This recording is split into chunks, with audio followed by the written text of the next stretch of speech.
সঞ্জয় রায়ের সারা জীবনের জন্য জেলে সাজা হলো, তাতে কি তুমি শান্তি পেয়েছো? এখন তাহলে পুরো দেশবাসী খুশি হয়ে গেছে, তাই না? সব পাপীরা ভয় থেকে এখন হয়তো পাপ করাই ছেড়ে দিয়েছে, তাই না? সেই 2024 সালের আগস্ট মাস থেকে এতদিন পর্যন্ত এত মিছিল, এত সভা, এত প্রোটেস্ট কিসের জন্য?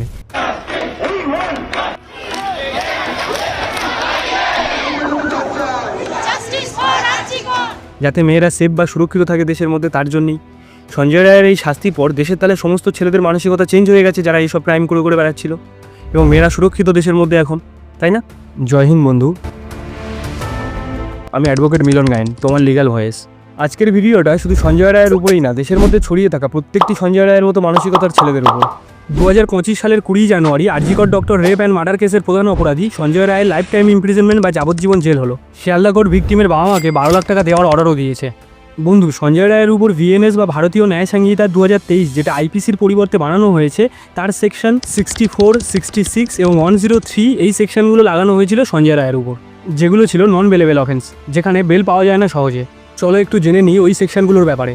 সেকশন 64 হলো পানিশমেন্ট ফর রেপ, মানে এই সেকশনের আন্ডারে যারা রেপ করে তাদেরকে সাজা দেওয়া হয়। সেকশন 66, এই সেকশন অনুযায়ী রেপের সময় ক্রিমিনাল যখন ভিকটিমকে টর্চার করতে করতে অজ্ঞান করে ফেলে বা মেরে ফেলে, তখন এই সেকশন অনুযায়ী তার পানিশমেন্ট হয়। সেকশন 103 হলো মার্ডারের পানিশমেন্ট। এই সেকশনগুলোর পানিশমেন্ট হলো ফাঁসি অথবা যাবজ্জীবন কারাদণ্ড এবং তার সাথে সাথে ফাইন। বন্ধু, আমরা সবাই জানি যে সঞ্জয় রায় একাই ক্রাইমটা করেন, কারণ তার একার পক্ষে সম্ভব না যে এমনভাবে মার্ডার এবং রেপটা করা। কিন্তু আমাদের দেশের আইন ব্যবস্থাটা এতটাই খারাপ যে সে কানার মতো দাঁড়িয়ে রইল এবং অন্য ক্রিমিনালদেরকে আর দেখতেই পেল না। আরেকদিকে আমাদের রাজ্যের কলকাতা পুলিশ, যাদেরকে ইন্ডিয়ান আর্মির সাথে তুলনা করা হতো একটা টাইমে, কিন্তু তারাও হয়তো তাদের পোশাক বিক্রি করে খেয়েছে সেই টাকাওয়ালা ক্রিমিনালদের কাছে। আর তার ফল হলো বেশিরভাগ ক্রিমিনালগুলো নিজেদের মৌলিক অধিকার ব্যবহার করে স্বাধীনভাবে বুক ফুলিয়ে ঘুরে বেড়াচ্ছে নতুন ক্রাইম করার জন্য, এবং হয়তো করেও ফেলেছে তারা ক্রাইম। বন্ধু, তুমি আরেকটা কথা শুনলে খুবই অবাক হবে।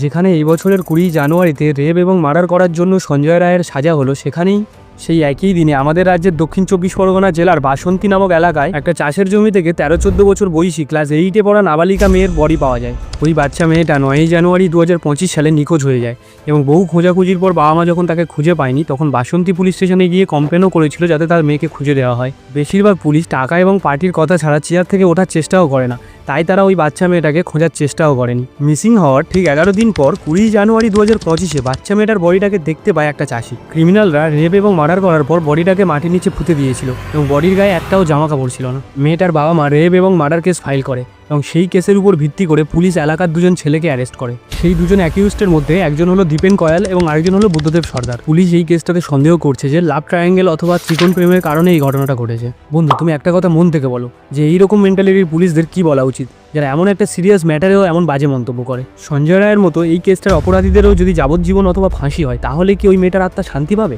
বন্ধু, তোমার কাছে আমার একটা কোশ্চেন আছে। বন্ধু, তুমি বলো, আমাদের দেশে এত বড় একটা সংবিধান রয়েছে, আলাদা আলাদা ল রয়েছে, এইসব কিসের জন্যে? হ্যাঁ, তুমি ঠিকই ভাবছো, যাতে কোনো ক্রাইম না হয়, সবাই সুস্থভাবে বাঁচতে পারে, তার জন্য এই লগুলো বানানো। কিন্তু আদৌ কি সেটা হচ্ছে? দিনের পর দিন আরও রেপ বেড়েই চলেছে। তুমি হয়তো ভাবছো রেপের সঠিক সাজা হচ্ছে না, তাই হয়তো রেপ কমছে না, কিন্তু এটা একটা ভুল ধারণা। গত 17 জানুয়ারি 2025 সালে পশ্চিমবঙ্গের হুগলি জেলার একজন ক্রিমিনালের ফাঁসি সাজা হলো। কারণ কি জানো? সে একটা 5 বছরের বাচ্চা মেয়েকে রেপ করেছিল এবং মার্ডারও করেছিল। 5 বছরের বাচ্চা মেয়েকে রেপ!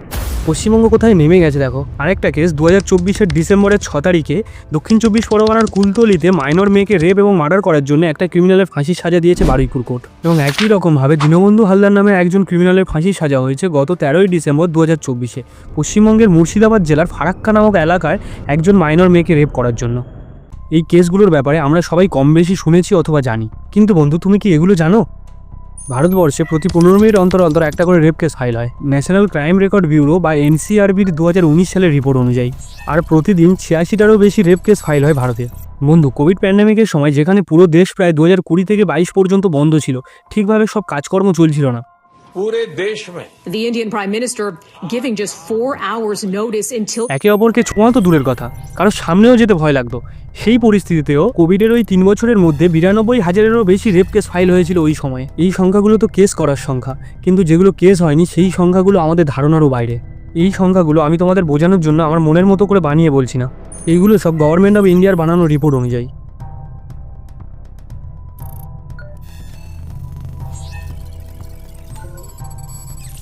এই রিপোর্টগুলোর লিঙ্ক ডেসক্রিপশনে রয়েছে, পারলে একটু চেক আউট করে নিও।